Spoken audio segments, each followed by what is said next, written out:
Peanut.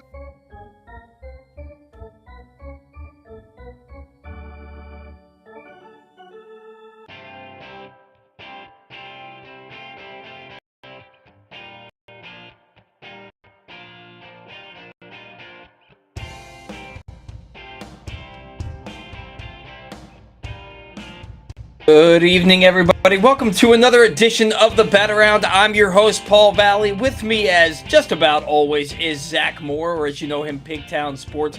Zach, sorry, usually we talk a little bit before the show starts, but they forgot to get the reads to me for today's show, and they just got them to me like 2 minutes before we started. I had to put them all in the notes. So hopped on, so I had 16 seconds before I had to start the countdown, and so here we are. How we doing, man? How you been the last couple of weeks? We didn't talk last week at all, so. Been going through it. You know, last weekend we had my brother's 50th birthday. We went to I think it was called the Yellowfin. Maybe it is in Edgewater or something like that. Okay. Very good. They got home. The stomach virus decided to go through the house for the week. So it's been fun. So we're getting through, and went to the Globetrotters game today at UMBC. That was entertaining. Me and my oldest, he's getting into basketball. He likes that. So we're fighting through everything, and we're having a good time. I got the WBC on behind us here, and we're gonna kind of keep an eye on that. I think we lost you. So, but yeah, I mean, getting into everything. I mean, obviously the WBC right now it's a big topic for everybody, and honestly, one of the big topics going on. And now that you're back, Paul, we'll talk about it real quick. There's been plenty of discussion about Team USA just looking flat and just almost like they don't even want to be there. What are your thoughts? Looks like you're still out. But yeah, I mean, there's been plenty of discussion on Twitter. You know, like some people are just saying like this team here just doesn't have a true like leader, so to say. Well, and I was thinking about this, and I don't know why my mic keeps cutting out on me. And I know the fix, but every time I fix it, it goes out again.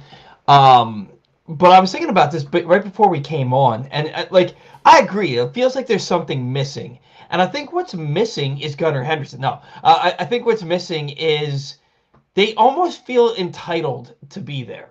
It almost feels like they feel like it's a foregone conclusion from the beginning that they were going to be in the championship, in the final, and they have arguably the best roster ever constructed, and then they go out and Italy punches them in the mouth.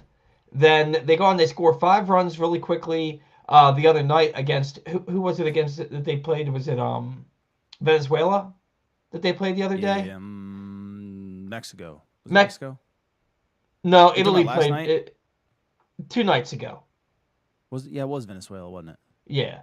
And they scored 5 runs early, and then then they almost gave it up. They ended up only winning that game by a couple of runs. The game the Gunner had 4 hits. Was that the game the Gunner had 4 hits in where they scored 5 runs? And they scored no, it was a different game. But there was a game that they scored 5 runs in the 3rd and 4th innings combined, and then they didn't do anything the rest of the game. They didn't put any other runs on the board. And you just kind of get this feeling that they kind of bought into their own hype a little bit. And then you get Bryce Harper's comments that we talk about here, and it's like, nice play, Gunner. Do they think that? See, I'm watching on Fubo, so I get to watch it one more time because I missed it. I do see it in your background. You can see it in my mirror. So, am I that far behind? Maybe. Well, no, you might be. Yeah, because this is a thing. So this isn't on live TV. It's a thing. So I might be a little behind. Mine's not on live TV either. Mine's on Fubo, which is notoriously on a delay. Yeah, so Machado's up right now, so I'm way behind then. Oh, gotcha. But yeah, it just kind of feels like they feel like they deserve to be like they should be there, and they still have to get there. And this is a tough matchup against the Dominican Republic. And yeah, you got Skeens on the mound, but how long can Skeens go? How long will he realistically go? I forget who it was the other day, and it was one team Dominican, and they asked him, it might have been Julio Rodriguez. They said, what's more important to you right now, winning the WBC or the World Series? And he was like, WBC without a question. And I was just like, God darn, like, and I guarantee you that everybody in Venezuela, everybody in Dominican, everybody in Japan, they all have the exact same response, except for the U.S. And Well, I and mean, to us, like, and I think Murray over here said, the U.S. looks like they're playing exhibition baseball. To them, they still view it that way. I don't think yeah. they take it as serious as some of the other teams. Well, and let's get right into Bryce Harper's comments. Obviously, the WBC has been great, but it's not the Olympics, right? It's no disrespect to the WBC or anything, but everybody knows that when the Olympics are on, everybody's watching. Doesn't matter what sport it is. It could be the most random sport, and it's got all the fans watching, Harper said. I'm hoping LA 28 happens. I'm hoping the next CBA agreement, something can happen where teams and players can come to an agreement on taking that 2-week break, especially it being, in our home country. It will be great for baseball. You talk about growing the game and being able to grow it at the highest level would help tremendously. Well, you I you think can WBC is bigger you can grow for it. pure baseball. For pure baseball, I think it's bigger. You I can mean, grow just it. think about it. The Olympics is only what, like 6 teams that they're gonna. The U.S. has to win this game to even get invited, right? Or are they on auto bid? Well, that I have no idea. I don't know about any of that. I know that I'm gonna ruin it for you, but Dominican just went up 1-0 on a solo Yeah, I seen shot. Caminero hit a home run. I was watching your screen and my screen. Oh, I got you. Yeah, you can see my screen in the mirror in my Yeah, office. But yeah, man, like if you don't get there, if you lose this game somehow and you're down 1-0 already, it's a really bad look. Harper's comments are a really bad look because you have an opportunity to grow the yeah. game right now with the WBC. Look at Team Italy. And look, I know that there's only like 3 players on Team Italy that are actually from Italy. I get that. But it's still been a huge thing over in that country. And they're not supposed to be there, and they're in the semifinals now. Yeah. Um, That's what and happens when a so team plays together. right, exactly. And so U.S. better pull themselves up by their bootstraps and get something going here. Harper's comments, and there's a lot of speculation that has something to do with the CBA and that he's trying to like negotiate through the media and everything like that. But man, a lot of people did not. I was reading this article on Yahoo, yeah, Yahoo Sports of all places. But former MLB Network researcher Matthew Searle said that kind of attitude will be Team USA's downfall. Other countries are treating the tournament with great seriousness and respect, and Bryce has the gall to say it doesn't compare to the Olympics. Don't denigrate the tournament you're currently playing in. It's a bad look. It's a bad look. And then Daniel Fox said, to use his words, this is a clown comment, bro. Regardless of whether you agree about having MLB players in the Olympics, downplaying the WBC in the middle of the tournament is really sad to hear from one of the game's greatest stars. And I Yeah. mean, that's just the way it is. I mean, you're talking about we're invested in it. All the fans are invested. Look at how hyped up these other teams are getting when they hit a big home run or they get a big victory. And look at how hyped up Gunnar was. Yeah. In that 4-hit game when he slid in the second on that 2-run single, how fired up Gunnar was. And then he finds himself riding pine 2 of the next 3 games or 3 of the next 4 games. It's like, and that's another reason why Gunnar should be playing. Not just the fact that he's a top 10 player in the game today, far better at this point in his career than Alex Bregman is. But you need to infuse that kind of blood into the lineup. Somebody who wants to be there, who wants to bust his hump to win that game for the U.S. Like, to They don't have an me, Adam Jones or Joe yeah, Kelly on this team outside there of Gunnar hasn't Henderson. there hasn't been that moment. And Maybe we as Baltimore fans know Gunner's not that guy either. Like, he's a hype guy, but he's not like the leader kind of guy because we've seen it. He wasn't able to take that role on, which is fine because what he does as a hype guy is fine in my opinion. But well, and they had nothing there. I don't know, man. And see, somebody else said something to me that was kind of similar to that the other day about how Gunnar, doesn't come through with the clutch hits and the moments get too big for him. We saw him strike out as the go-ahead run in the game against Italy. We saw him. He also homered to get the scoring started late in the game for that team. But we saw him strike out with 2 guys on in the 9th inning. And somebody said to me, he just doesn't have that to him. And last year, at the beginning of the year, I said something similar to that. And then I watched him hit like 400 with runners in scoring position the rest of the year. I Yeah. watched his at-bats get longer and better every single game. And keep in So mind, he the grew guy's up a only, little bit. yeah, and he's only 24 years old. He's a Yeah. 24-year-old superstar who is maybe just starting to realize, hey, man, I am a superstar. And I would love to know his opinion, and you'll never get it. Probably only the people closest to Gunnar are getting his real opinion on DeRosa not playing him. But Yeah. it's got to be. I mean, for me, like if I come in and if I were to come into a game and I'm that fired up, and then I see I'm not on, or I get 4 hits in a game, and then the next day I'm on the bench, like I'd be pissed. I Yeah. would be pissed. And no, Gunner's not gonna say something to DeRosa. He's not gonna make a big deal about it in the clubhouse. He's not gonna pout, bitch, and moan about it. But he's probably saying something to the people closest to him, like, "Dude, I might not do this again." I like, and why? Like, I get wanting to play for your team, but I heard Steve Molesky talking about it the other day. Gunner playing now just his third game of the tournament.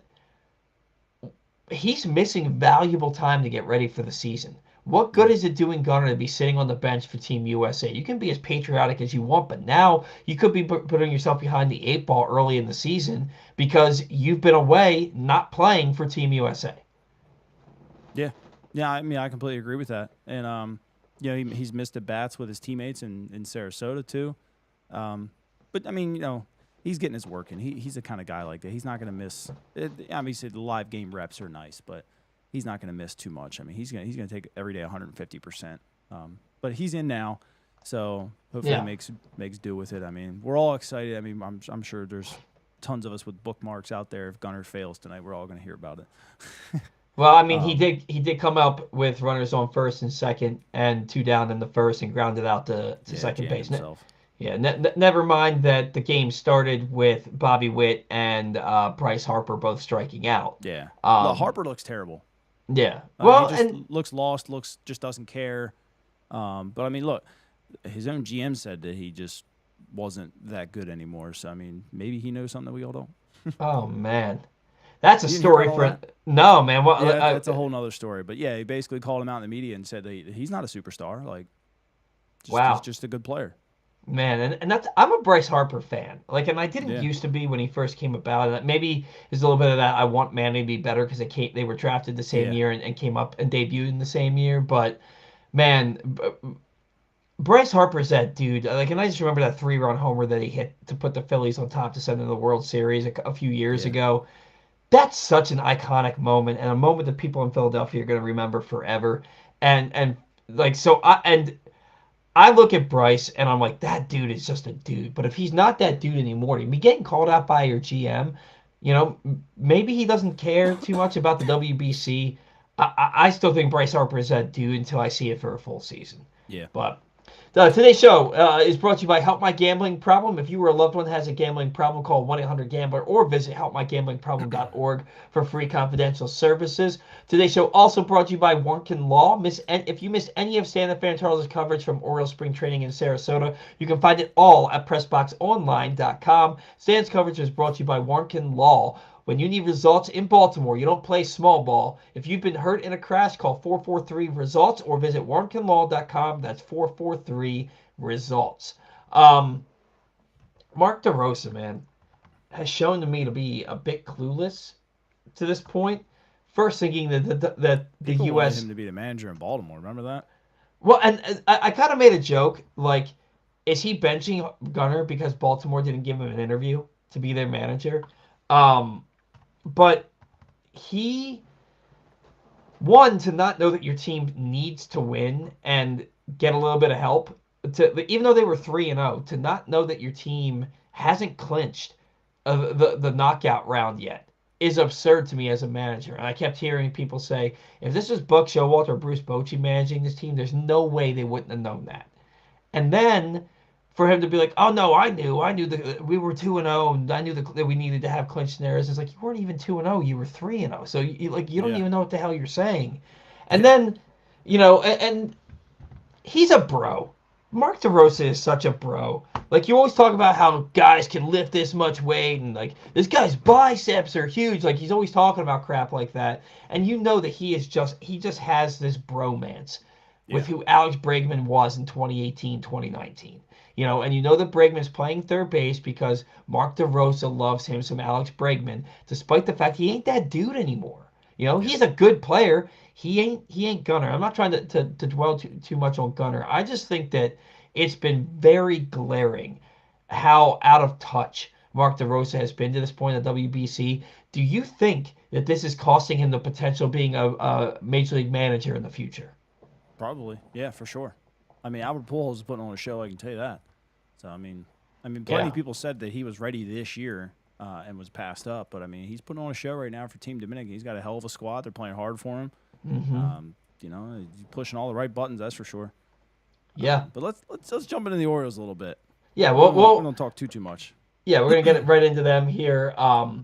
You wanted to talk a little bit about Adley. Mm-hmm. Adley hit his second spring home run the other day. He had a nice little line drive over the shortstop's head. And one of the things that you look for with Adley Rutschman, to see that he's going well, that he's going to get into a groove and be that guy that we saw the first 2.5 years of his career, is the ability to spray the ball over the shortstop's head Yeah. on a pitch on the outer half. And he did that beautifully the other day. And the swing looked so good. And the swing looked better than the one he had on the home run. What are you seeing from Adley, and how important is Adley to this team to this team's success in 2026? So from what I've seen so far, I went back on the Baseball Savant because they actually have some of the video on his hits, but he just seems like he's standing tall and he's just relaxed in the box, keeping the arms nice and tight to his body. He's not getting outside of it a little bit, not trying to throw the barrel out and around the zone and get long. He just seems like he's just up there just being Adley, using his hands again. I mean, that's when 23, when he was a hitter, you couldn't throw Adley anything because he would just literally just flick the wrist and just hit the ball wherever it's pitched. I don't know why he decided to change that or who decided to change that for him. But, I mean, if he's going to sit there and just look that confident in the box right now and just do that again, like, you could literally see Adley hitting 270 again, which, I mean, if Adley's hitting 270 and 15, 20 home runs, like, the Orioles are winning 90-plus games. I don't think there's a question about that.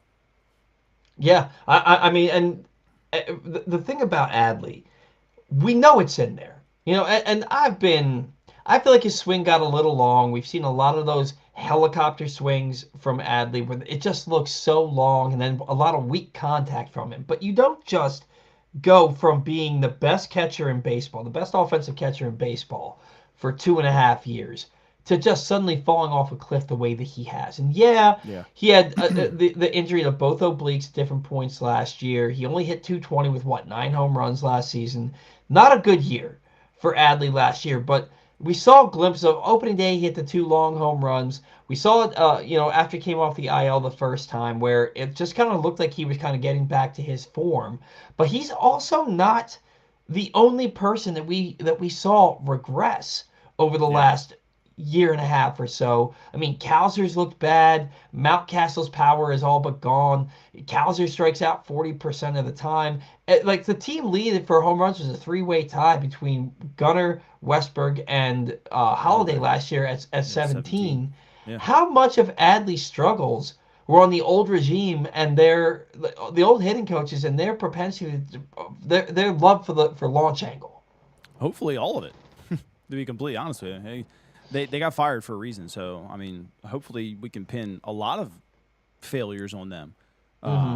But, I mean, it's still up to them to come out and do things. But sometimes it's just simplifying things in the box. And, if you get to a nice level where your hands are ready to rock and roll when that front foot hits, and you're just balanced and using your hands again, like, sometimes it's just going back to square one. And that's kind of what it looks like right now. But he may not hit a ton of home runs doing that, but he's going to get on base doing that.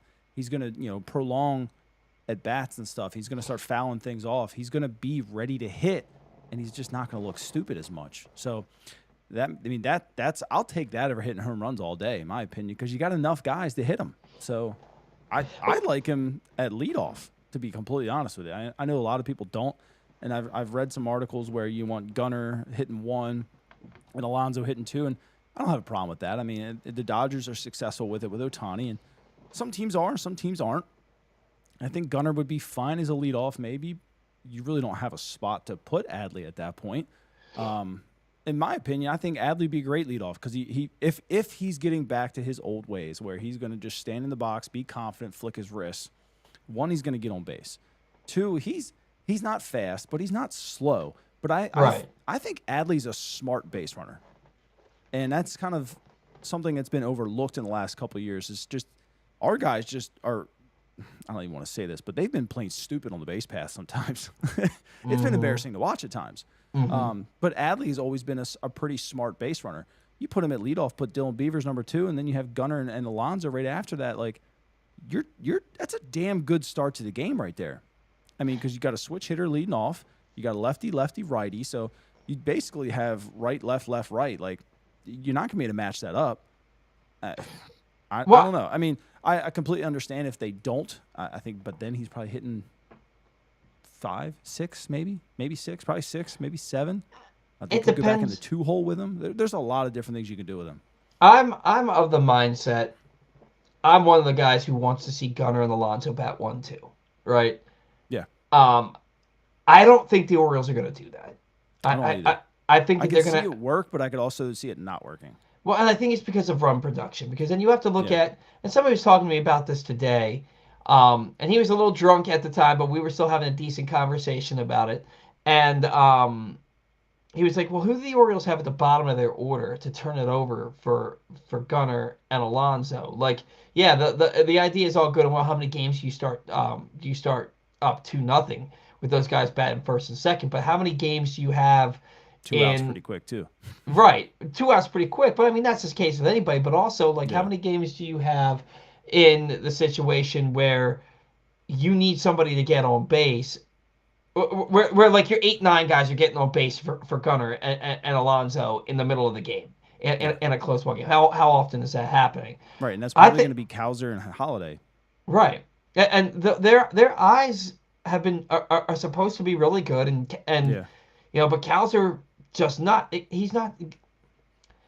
I don't think Kowser takes enough pitches. That at bat that he had against the Dodgers in that walk off, where they were being no hit into the ninth inning, then Jackson hit the home run. That at bat that Kowser had where he took the walk to drive in another run was a great long at bat where he just spit on some pitches, but he doesn't do that too often. Yeah. And then Holiday, the eye got a lot better. It got back to kind of what he looked like in the minors coming Yeah. up. Towards the end of the season, but how antsy is he going to be at the beginning of the year when he comes off of the IL to try and get going and get back up with his teammates and everything, and I just don't know. But what I do know, what I do think is going to end up happening is I think it's going to be Taylor Ward leading off with Rutschman hitting second, Gunnar third, Alonso fourth to See that. start the year. I think that's and I think O'Neill's going to hit fifth. Um, I don't know that, and yeah, Beavers Beavers did a nice job when he came up. I think nobody walked more than he did after he debuted Yeah. last August. But I don't know if the Orioles feel like they have a prototypical leadoff hitter on their ball club right now. I don't know if they I think feel like that's fair. they have that. And so who's done it a lot? Taylor Ward's done it a lot the last 2 years with the Angels. And he does have a great eye, and he's got great pitch recognition, and his chase rate is in like the 99th percentile. So I can see them leading him off with Rutschman hitting second, and people are gonna have a lot of gripes about Rutschman batting second again. Yeah. And there is an argument that he needs to earn that, but who knows what he's earned more than the people watching him every day down in Right. Florida. Yeah. So look, if leading off is what's going to get Adley to get that elite eye back into his game, and he already doesn't chase the first pitch. Like you can get ahead really quickly on Adley because he does not swing at the first pitch. Right. But if he's going to get that elite eye back by batting leadoff, I don't hate the idea. I just don't know how likely it is. Yeah. Yeah, I mean the big thing for me is batting leadoff. It was a 220 average as a team last year. Not very good. And when you kind of look at like even the extra base hits and all, not that great. OPS plus, not that great. They were one of the worst in baseball at a leadoff spot, and they weren't any better in the 9-hole. So I mean, could Gunnar fix that? Yeah. I don't think anybody fixed the 9-hole for him though. I mean, it's they've struggled to find a 1 and 2 on this team for a while. So I think we probably see a bunch of different guys this year, kind of just like we have in years past too. And I think you could be right. They're going to go with the hot hand.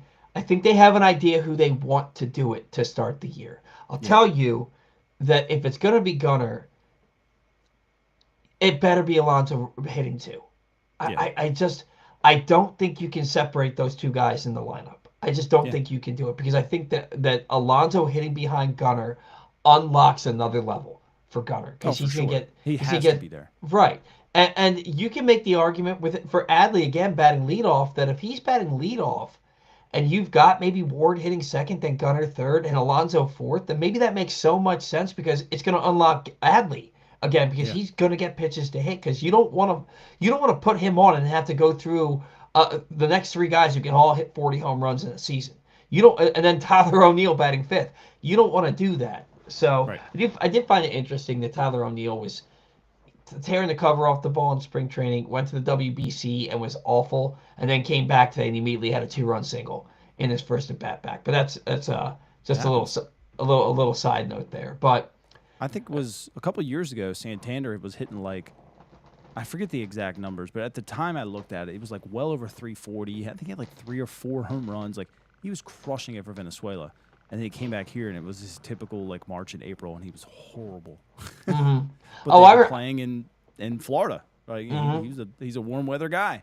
Yeah, I mean, and I remember that too. I just found it interesting because we were so excited for Tyler O'Neill, and he had 7 hits and 16 at bats when he left for the WBC. Yeah. Then he goes down and you look at his stat line; he's 1 for 15, and you're just sitting there and you're like, what the hell, man? Like, not that I care what Canada did, but he did have a hit against Italy the other night. I mean, think about it, though. Like, Canada probably has, like, 0 protection around him. Like, I can't think of another. There was one, I mean, Josh Naylor, but I think Naylor hit, like, 3 or 4, and Tyler still hit, like, 5 or 6. Like, he had no protection behind him. Like, Naylor, like, Tyler can hit it out, so you probably have to attack him a little bit better. But, like, after Tyler, there was not a whole lot left in Team Canada. Yeah, and I mean, and the fact that honestly, I was surprised that Canada was there to begin with. They probably were too. Yeah, I mean, like more surprised that they were there than Italy had some ball players on their squad. Like the only names that I recognized were Josh Naylor, Bo Naylor, and Tyler O'Neill for Team Canada. I was very surprised that they were there. But if you missed anything from Glenn Clark Radio this week, including conversations with Trevor Rogers, James McCann, former Bengals assistant, and Maryland coach Mark Duffner talking Trey Hendrickson, and more, man, that was a mouthful. Find them in the Glenn Clark Radio Week in Review feature at PressBoxOnline.com. And as always, watch and listen to GCR every Monday through Friday at 11 a.m. at PressBoxOnline.com/radio or right here on PressBox's Facebook and YouTube pages. Speaking of Trevor Rogers, to my surprise, he was named the Orioles opening day starter the other day. And it shouldn't have been to my surprise because he had a 1.81 ERA in 19 starts last year, was voted the most valuable Oriole. And when I've said Kyle Bradish should be the Orioles opening day starter, it's not because I don't think that Trevor Rogers is deserving.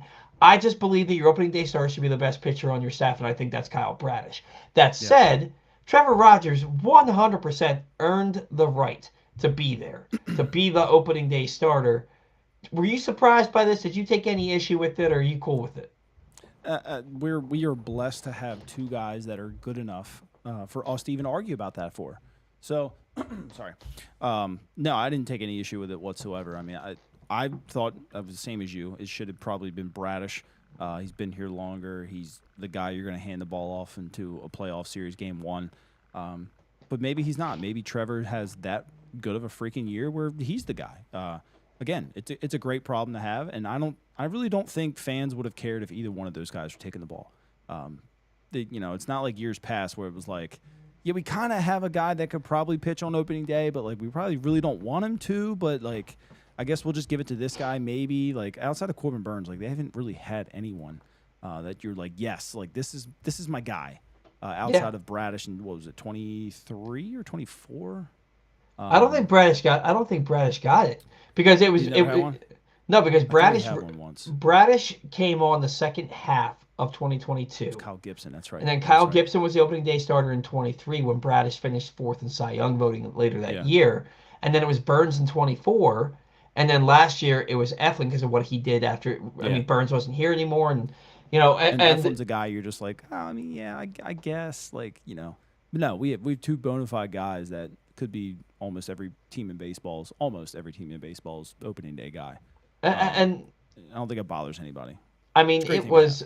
it's funny, man. You look back to it, it used to be guys like it was Chris Tillman for a few years, and Yeah. then it was John Means, and then when Yep, John yeah. Means got hurt, it was Tommy Malone to start Mhm. 2020, and then it was Means in 2021. Was it Means in 2021, or did he start that year hurt too? I can't remember that far back. Yeah, That but kid's- I think it was Means in 2021 because he started the year healthy through that famous no hitter that should have been a perfect game. Damn you, Pedro. And then you know it's Double play? been Is it Judgy throwing somebody out? Okay. I was looking I at don't him know. behind your head there, and I seen somebody running back. What Oh, happened? it looks like Tatis may have gotten himself a hit and Judge threw him out on the base paths. Man, there's no replay on that. I'm interested. It'll play on We'll have to your. watch it on mine now. Yeah, I think we're somebody gonna made a diving catch because somebody went back from second all the way back to first. maybe that's what it was. I have mine It's as like a bokeh, and it's so blurred back there. You it can't is see it is super blurry. Oh man, it. If I changed it all, it would screw everything up. yeah, that's all right. I'm sure they'll say it'll show a replay as soon as it comes back from break on mine. But yeah, Terrible. look, you have Bradish, you have Trevor Rogers who were qualified to be your opening day starter, and then you look at what Eflin's done. He's made 2 Grapefruit League starts, 2 innings pitched, no runs, 3 strikeouts his first go round. Today they got rained out in the 3rd inning because the tarp Yeah. crew had such a hard time getting third base covered, and it became unplayable. But Eflin had There we go. 2 innings pitched, no runs, 4 strikeouts today. He looks damn good. This rotation is going to be really good this year. Yeah. I really believe this It's rotation going to be a is going to be. surprise. And I honestly think they believe that their bullpen is going to be a surprise. Well, And and I'm not sure if I agree with it, maybe. I mean, I shouldn't say that. I agree that it's going to be better than we expect, but I still think we need to address it. If that makes sense. yeah. So Charm City Entertainment, my dude in MLB The Show 26. If MLB The Show 26 has shown me one thing, the Orioles have no bullpen. Not sure how we're going to get to Helsley. Well, so their ratings are horrible for the Orioles. Like, they have Andrew Kittredge at a 77 or something like that. Like, Yeah. I'm sorry. The dude had a 184 in the second half, and you're going to put him at a 77? Like, what the hell are we doing here? Yeah, I mean, Bradfield's and- got like an 86 speed. Like, what are we doing here? Like, this is why everybody trashes your video game.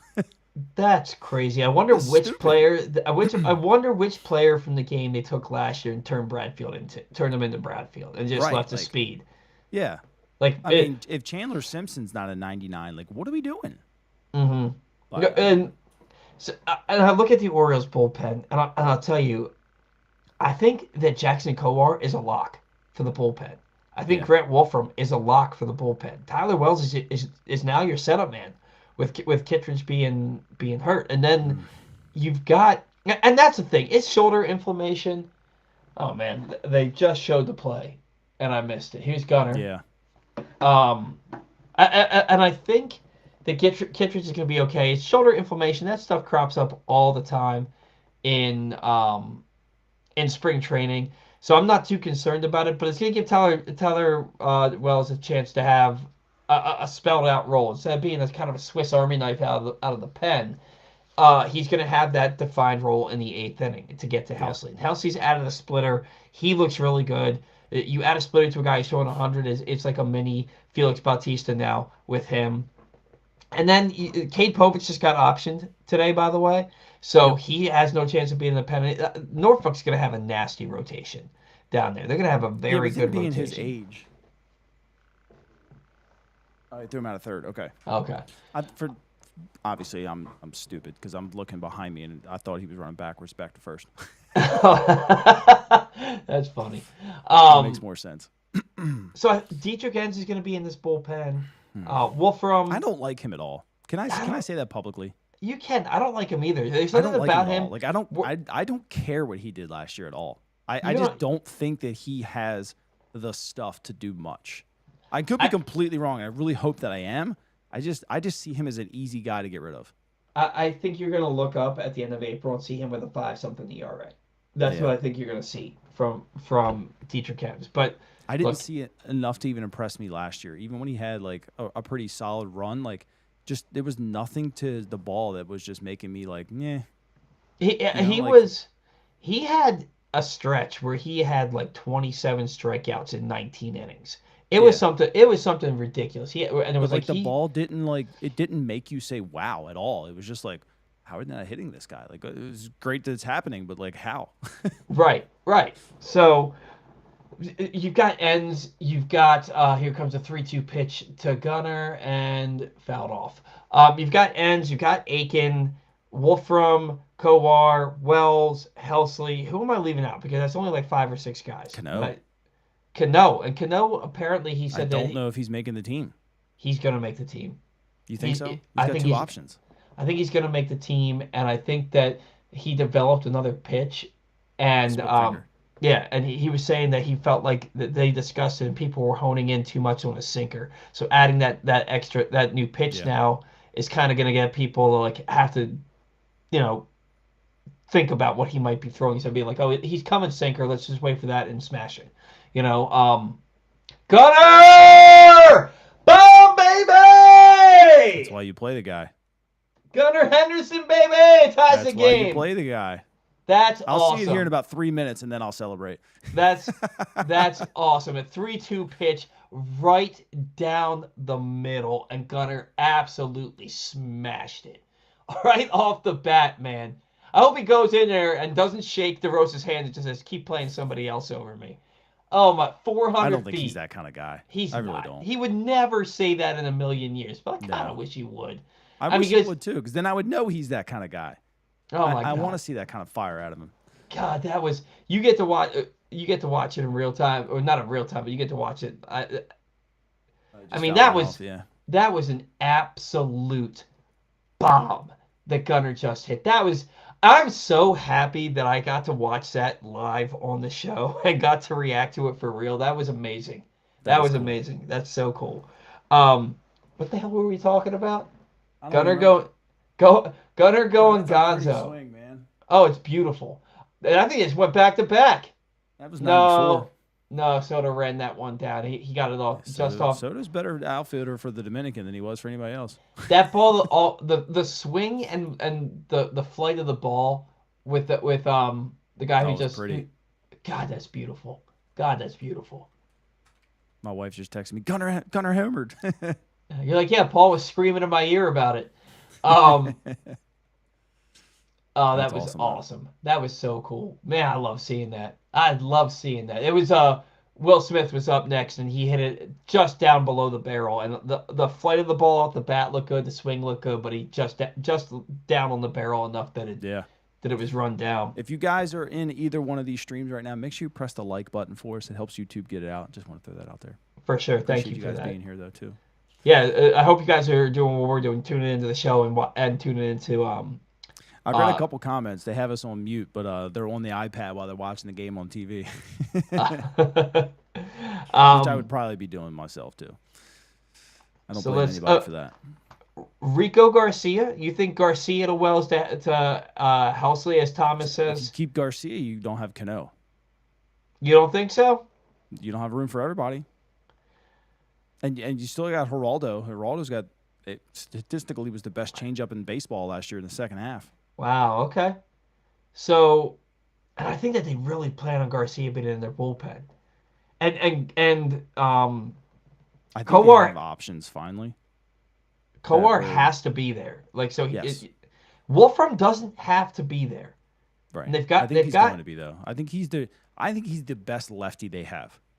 I think he is too. Rico's not a lefty, is he? No. No, I didn't think so. So they've got Enns as a lefty, they've got Aiken as a lefty, and then Wolfram. Do you cut Enns? He's only making $2 million.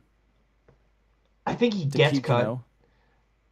Oh God, that's like, do you cut crap to keep shit? Like, it's a good analogy. I mean, we didn't even talk about the 6th starter who's got to go to the bullpen either. Well, and that's if they have to go to the bullpen. I don't think that Eflin breaks with the team.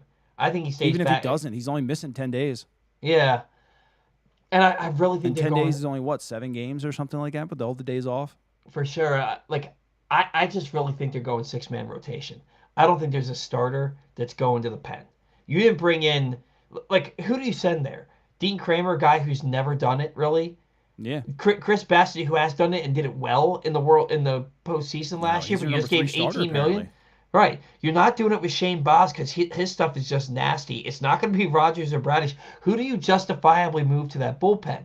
It's not going to be Eflin either. You don't give a guy a $25 million option for next year that you plan on having being in your bullpen. I really firmly believe when you look at who they have, and they have so many guys with options that are on the 40-man that can be in the bullpen, it's going to be a 6-man rotation. Not to start the year. Let me ask you this, because I completely agree with you.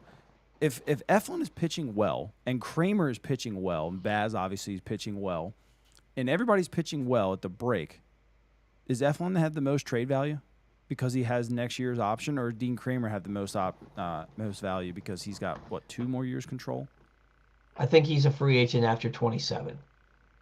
Kramer. Dino? I think he's... No, he's in arbitration. I'm pretty sure I think this year it was his first year, I thought. I'm pretty sure that Dean Kramer is arbitration eligible in 2028. 28. Yeah. So after 27. Okay. Yeah.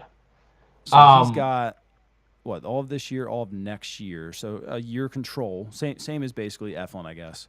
In arbitration, because Eflin, if you're picking up that option, you're paying him $30 million. So, you're so paying him almost 30. He probably has more value, I would say, because of his price. But Kramer? Oh, absolutely. But here's the thing, man. Is there any doubt in your mind that Dean Kramer is going to be... I'm not saying he's going to be bad, but is there any doubt that he's going to be the worst starter in your rotation? Did you see that on mine? No, somebody put it in the chat. Oh, yeah. I looked up just to see it going over the fence. Gregory Soto. Shocker. Oh, man. Just all these ex-Orioles all these Orioles getting involved tonight. I was looking the other day. Because I did a video the other day about Cano. If you guys haven't watched that, go find it. After the show, go find it. Gregory Soto was so bad last year. He was one of the worst relievers in baseball. He was worse than Cano, and his numbers didn't show it. It was bad. There were times where it was like they would bring him into a game. Still gas right now, though. There were times when they would bring him into a game, and he would immediately walk 2 or 3 guys. Yes. He'd give up a run. It doesn't even look like he cared. And then they take him out, and they would bring in Dominguez, who would then give up a 3-run homer. And you're sitting there like, what are you guys thinking, bringing these guys in back to back? There was that game against Boston right after Hyde got fired. And I remember watching it, and it was close. It was a 5-3 ball game in the 7th inning or something like that. Mullins was up with the bases loaded and 2 outs with an opportunity to give the Orioles the lead, or at least tie the game up, and he struck out. And then I left to go to the restaurant, and they had given up 6 runs or something like that. And I got to the restaurant, and I looked up, and they were still batting in the 8th inning, and they had scored 11 runs. I think that was the Thiago Viaga, or what that was his name? Thiago Vieira Day or something like that, where he had allowed 6 runs before recording an out. No, that was that day. That was I thought that was 24. This was all Soto and Dominguez. This was 100% Soto and Dominguez. It was in 2025 against the Red Sox, and the Orioles lost that game 19-5. It was a close game, and it was Easter, wasn't it? No, that was a game that they were never in. They lost that game to the Reds 24 to 2 or something like that. That was Morton gave up 10 runs in the first 2 innings or something. Yeah. That was the most embarrassing game. But I mean, Soto and Dominguez but then there were other times where guys couldn't touch him. Yeah. Guys couldn't. Dominguez was an arm I really would have liked to have had back this year. Soto, $8 million. I thought $8 million was fine. Yeah, and then did you see? Apparently he's closing, so that's good for him to be acquired at the deadline. He's with the White Sox, isn't he? Yeah. Yeah. You see And Danny Coulomb. they have pretty decent pitching coaches over there. Yeah. They're not great, but they're decent enough to get him to a point where they can probably get something pretty decent for him at the deadline. They got Austin Hayes playing left field for them over there. Yeah. I would have loved Austin back as a fourth outfitter, assuming he knows that's his role. I would have liked him a lot better than Leody Taveras, and I still maintain that Enrique Bradfield's going to take Taveras' place by June. But I don't know, man. Like I remember last year, remember last offseason, everybody talking about how good the Orioles bullpen was going to be, and I'm like, do you remember the same bullpen that I remember from the end of 24, and like how our buttholes all puckered every time Soto came into a game? Like, and now we're talking about him as like a legit setup guy, and the same thing with Dominguez. Like, I'm good, man. Like, I need better pitching. And speaking of better pitching, they didn't tender Coulomb last year, and then he went out and he was really, really good for Texas, and then he got hurt. He just signed for 1 year, $1 million 1 million. It's with crazy, the Boston Red Sox. You couldn't have done that, but again, and anybody in baseball could have. It seems like a conspiracy theory or like just a effed up thing to say, but I really think a lot of it has to do with Elias's ego. And like Elias would have to say, I made a mistake getting rid of Coulomb. I'm gonna bring him back. I just don't think that I mean, at $1 million though, like what's wrong with him? Because there's plenty of guys out there, even his age, that are getting $8 to $10 million. Yeah. So what are people seeing on his medicals to say that I'll give you 1 million maybe just as a see if you're healthy kind of thing? Like what? That's odd to me. Like he has been hurt a lot in his career. Relievers don't get $1 million. Yeah. You know what I mean? Like they get 2, 3, or 4. Like something's weird. He has been hurt a lot in his career, and when he's healthy, he's been good, but he doesn't throw hard. He just does not throw hard. It is effective, but he just does not throw hard. So when you factor in the idea that he's 38, his fastball touches maybe 91 miles an hour, and he doesn't stay healthy, he was probably having a hard time. He was probably getting a lot of minor league offers, and maybe this was the only major league offer that he got. Even like Cano's making 1.6. I mean, that's an arbitration. You know what I mean? Right. But I mean, it just baffled my mind that like literally the Dodgers could have signed him for $2 million, and didn't. Like any team. What was wrong with him? Maybe there is something wrong with him. I just think that it's a combination of things. I don't think it's any one thing. It's a combination of the age, the lack of velo, and the injury history. Charm Seed Entertainment. I was surprised to hear Pete Alonso say he was not asked to play for Team USA, and that really doesn't surprise me. I'm not surprised by that. I would have asked him over Paul Goldschmidt though. For sure would have asked him over Paul Goldschmidt. But it doesn't surprise me because he's not known as a great defender. And we also tend to value our players a lot more than other people do. And yeah, Alonso's going to hit a ton of home runs for you. He's going to be a good player. He's going to be a solid player. But when you think of an elite player, do you really think of Pete Alonso? As a hitter, maybe. Yeah, and I don't know that his defense was... Like, if you're taking pure hitting, I think he's better than Bryce. At this point in his career? Yeah. See, and I said, I'm a Bryce guy. I'm a Bryce Harper guy. So I'm maybe... He hits for more power at this point, but I don't think Pete Alonso is ever going to be... More power, more home runs, and a better average last year. Yeah. But Harper was hurt a lot last year, wasn't he? And that's another tick against him. Yeah, that's true. Alonso posts up, and it's weird because I love Pete Alonso being on this team, and I think that he is like the perfect bat for the team to bring in. And in the next breath, I say, hey, he's not an elite talent. There's just something that's just a little bit missing. I think it might be the defense. He just seems like this big, like brooding, like just like country strong guy. But so does Kyle Schwarber, and Kyle Schwarber's on that team, But he also hit 20 more home runs than. It is crazy that Alonso hit 38 home runs and Schwarber hit 18 more than him. Mm-hmm. Like, that's nuts to me. Today's show brought to you by the latest edition of Press Box, which is available now. On the cover, Dave Ginsburg looks at Cal Ripken Jr.'s new life at 65, including his role with the Orioles ownership group. And also inside, we learn more about new Ravens coach Jesse Minter and meet college lacrosse players from across the area's programs. You can find a new issue for free all throughout the region, including at all Baltimore area High's dairy stores, or you can read the entire issue at PressBoxOnline.com. Coby Mayo, tearing the cover off the ball, and I think he has one strikeout in 26 at-bats this spring. You have been talking about how he used to start his hands high, drop them, and then raise them again before, like while a pitch is being thrown, and that's a recipe for disaster at the big league level. Apparently, what he's done is he's adjusted his hands. He's also putting more weight on his back foot to stay back on the ball longer, and he's also apparently getting more aggressive earlier in the counts because when he was in the minor leagues, he liked to take more pitches and wait for his pitch. In the big leagues, he finds himself behind in the count 0-1, 0-2 before he knows it, and then that's when he's struggling. Looks like a completely different hitter to me. The defense is suspect at best. We agree that Westberg, when he comes back, is likely he's going to be playing third base if he can play third base.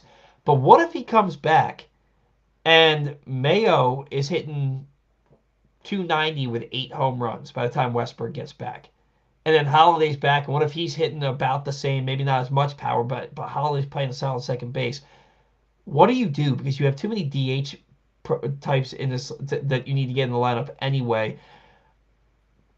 And how do you justify not playing? Let's take Jackson out of the equation. How do you justify not playing Coby Mayo if he's tearing the cover off the baseball? I don't think you do. I think you let him keep rolling. So then what do you do with Westberg? Don't know. Do you put him in a platoon? I think his job's gone. Okay. If Coby Mayo is doing that well, I think his job's gone. Okay. If not, if Coby's really, really struggling, I think you're waiting for Westberg to come back at that point. But I don't see how you can move in the future while relying on Jordan Westberg anymore. And it's so funny. And yes, they've all been freak injuries, but dude, you've got a label now. And you've got a team that really, really freaking relies on you, and you're not there enough. It's one thing if you were missing 10 games here, 10 games here, 10. No, you're missing 20, 30, 40, 50 games a pop. And it's only been since 2024. Mm-hmm. And I think we talked about it before. He's missed 44% of his games in the last 2 years. Yeah. I can't rely on you. I just can't. If you want to come off the bench and provide a right-handed spark for me somehow, I'm okay with that. You better learn left field. But I'm not throwing you out there as a starter if Coby Mayo's hitting that good. Mm-hmm. Now, if he's hitting 240, 250, I don't think it's really a conversation. But I agree with that. I agree with that. But let's say he's hitting 270 with 5 home runs, and Westberg's ready to come back second week of May. If the defense isn't pathetic, I think you keep rolling with Coby Mayo. Because I also don't think that you're doing anything with Jackson Holliday. Yeah. Now, maybe Westberg comes back and he plays a little bit of third base, but mostly plays second base against left-handed pitching.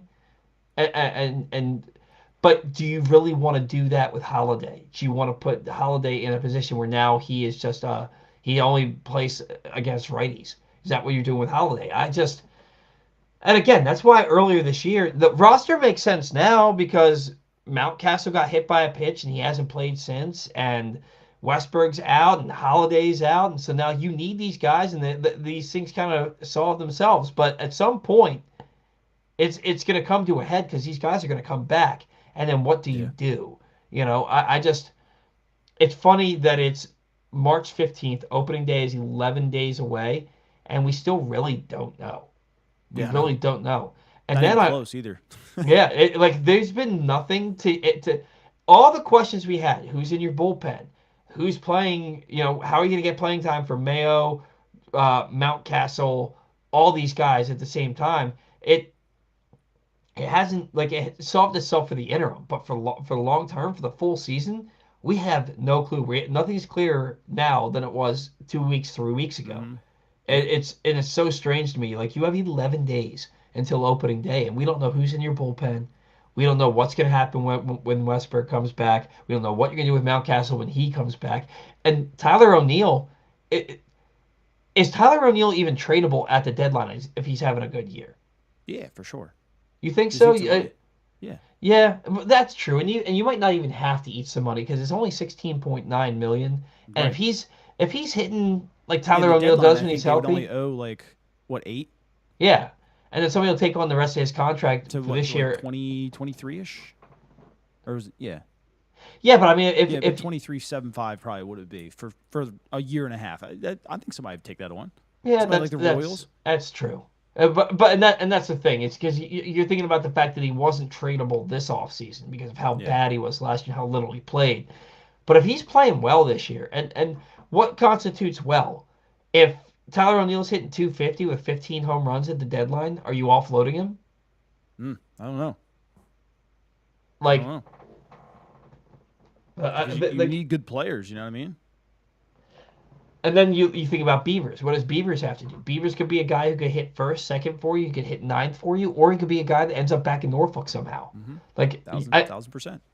like, man, I do not envy Mike Elias's job. I'm not trying to take Yeah. anything off of him, but like they've got a lot of guys in this roster where you're not quite sure what's going to happen moving Yeah. forward. But it's a I guess it is a good problem to have though. You have too many good players for too few positions. But 100%. you think Taylor Ward, if he has a good year, is back with his ball club next year? You think he's a one and done in Baltimore regardless? I think if he has a good season, I don't see why they wouldn't bring him back. Yeah, It's hard to find veteran right-handed power bats. Why not? yeah. What Depends are if he your? gets a large multi-year deal though. That's a good question.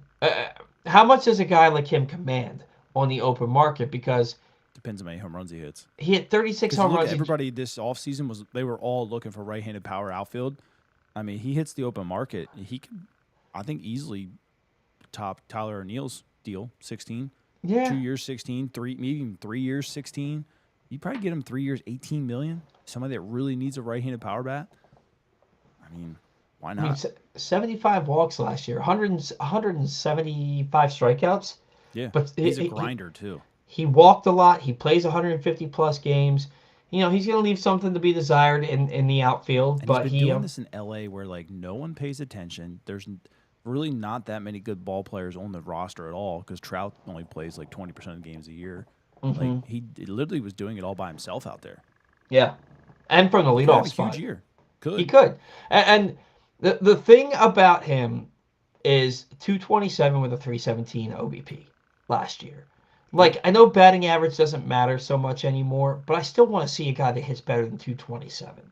And I think that on a team like this where there's power up and down the lineup, power up and down the lineup, talent up and down the lineup, I really think that he is going to have a better year. I just don't know what that looks like. There was a point where I saw that he had 6 hits, 6 walks, 6 strikeouts, 3 doubles as part of his 6 hits this year or this spring. So he's kind Did they of just showing you botch that? what. It looked like a double play and they botched it completely. Everybody's safe.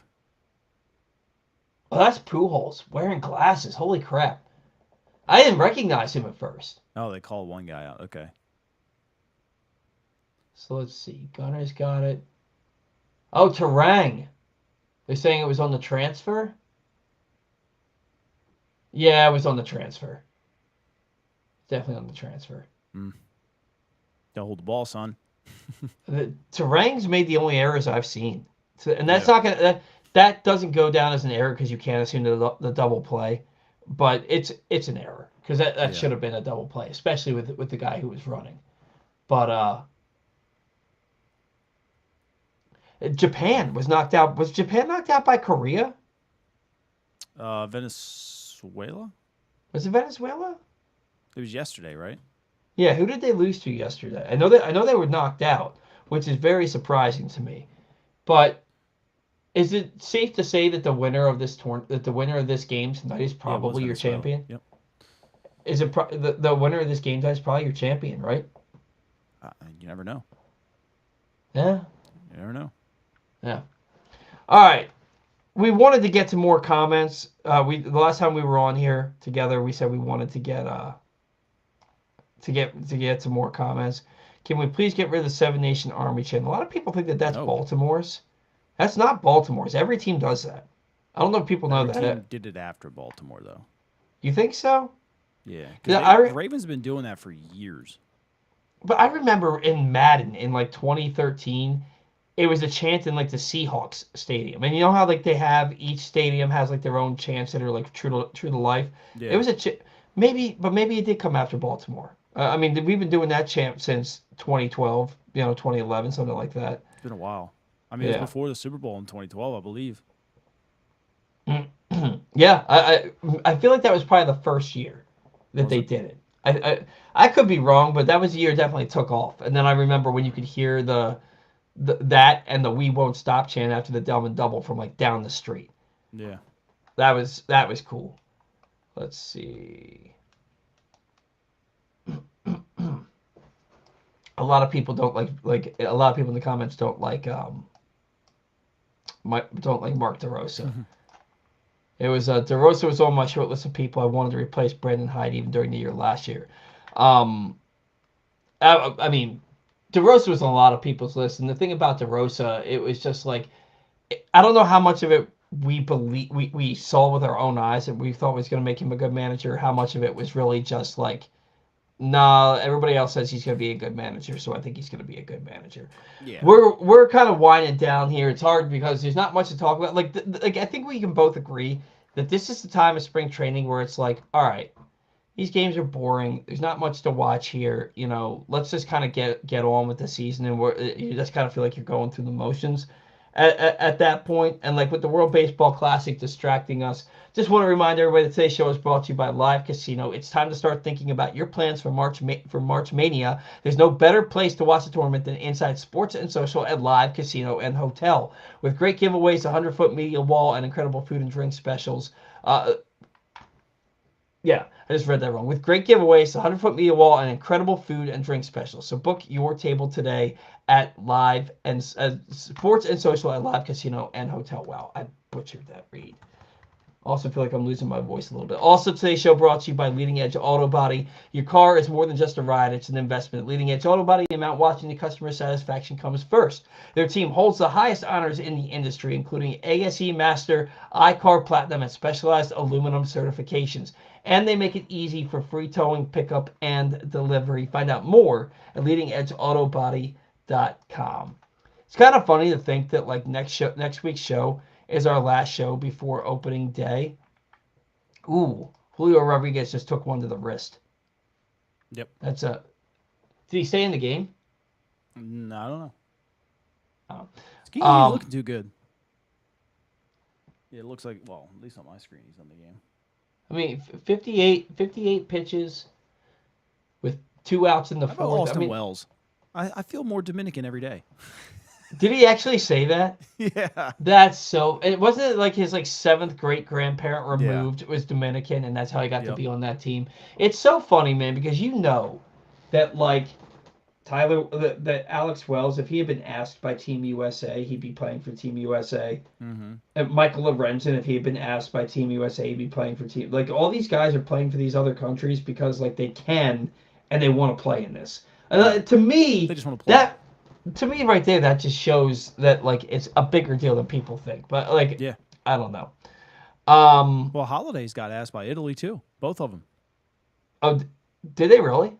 Yeah, so did Alonso. They were trying to get anybody. Wow. Yeah.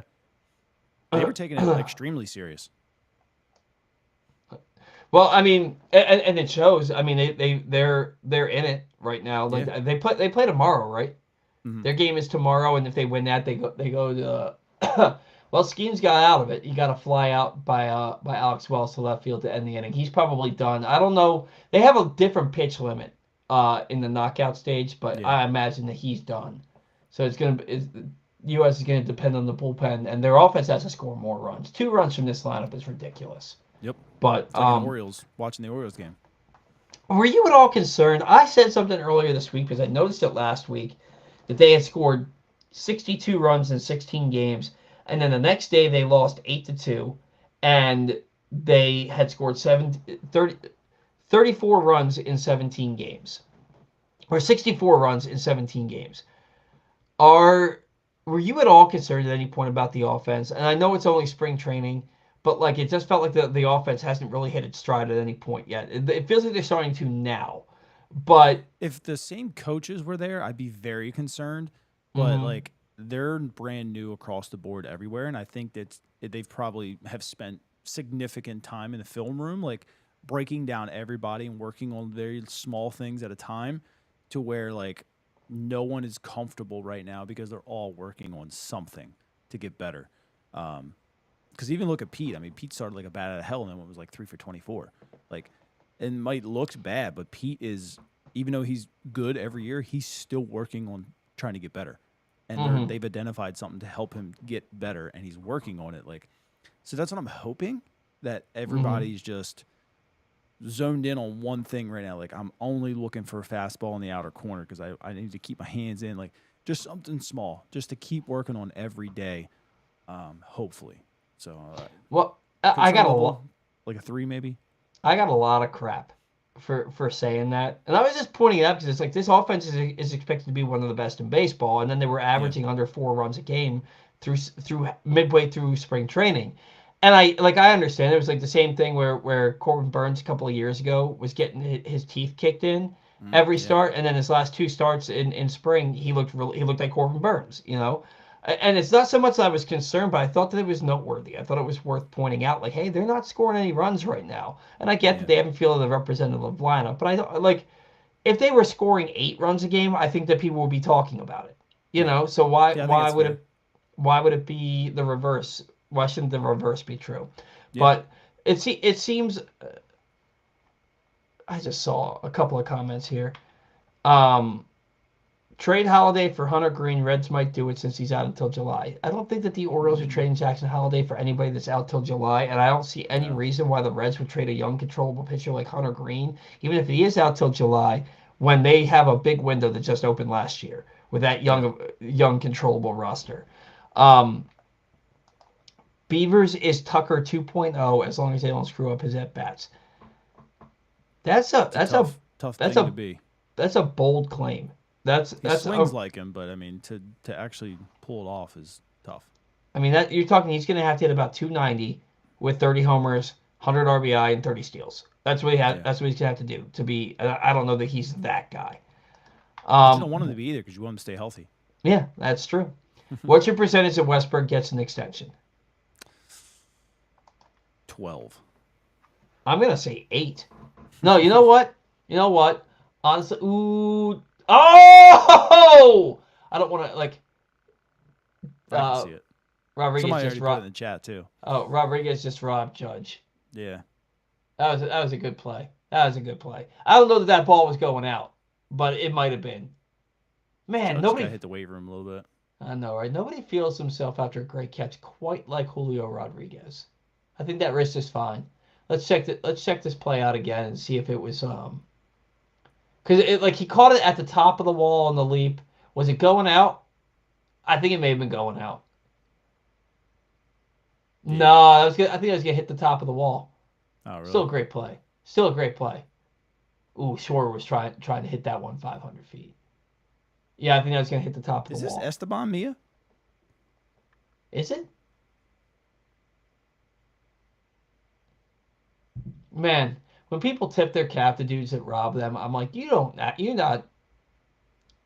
not actually tipping your cap. That's not Esteban Mia, is it? No, it can't be. It's Mejia. I don't know if that's Esteban Mejia. There could be another Mejia. No, it's a J. Juan Mejia. Oh, okay. I wonder if they're related. They might be. But maybe Mejia in that country is I've seen like more Smith Mejias lately. Yeah. Or maybe they just all play baseball. But yeah. To the question, what's your percentage that Westberg gets an extension? I think that if Westberg comes back and he plays, and he's healthy, and he hits 270 with 20 plus home runs, I think that he has a better chance of getting extended than anybody else on the team. So I'm gonna put it at 37%. 37% for right now, because I think that it's a big question mark. Can he come back and stay healthy? Because he hasn't proven that he can to this point. Yeah. But if he does, and he plays like we know he can, and if Westbrook plays the last 5 months of the season, he's gonna push 25 home runs. I think that he could get an extension. There's a base hit for sure. All right, we're gonna stay on the air for Gunner's next at bat, which is coming up right now on my TV, and then I'm gonna let Zach get back to his family. Oh man, Bed. It's been a long week. yeah. I got so much work to do tomorrow. I should have done it this weekend, and I just didn't feel like it. So I have so much work to do, like early. Oh no, Cool's is making a pitching change, so we're gonna get out of here on the bat around today. I did get to call one Gunner home run live, and that was awesome for me. Boris will not allow Westberg. Man, AJ, I love you, man, but you don't know how to spell anybody's name. Boris will not allow Westberg to sign an extension. I mean, it's a fallacy that Boris clients have never signed an extension. They have, not all of them, but a lot of Boris clients have signed extensions. And Westberg, to this point, hasn't been that one guy who's like, I'm going to wait till free agency, because he hasn't posted up yet in a big league season. So, anything you want to add, Zach, before we get out of here? I don't think so. All right. Next week, we're going to do our season preview and our Orioles preview, as it's our last show before opening day. So you don't want to miss any show, but you don't want to miss that show either. Until next week, thank you to all of our sponsors. Without you, we don't have a show. Thank you to all of our loyal viewers, listeners, friends. Without you, we 100% do not have a show. Until next week,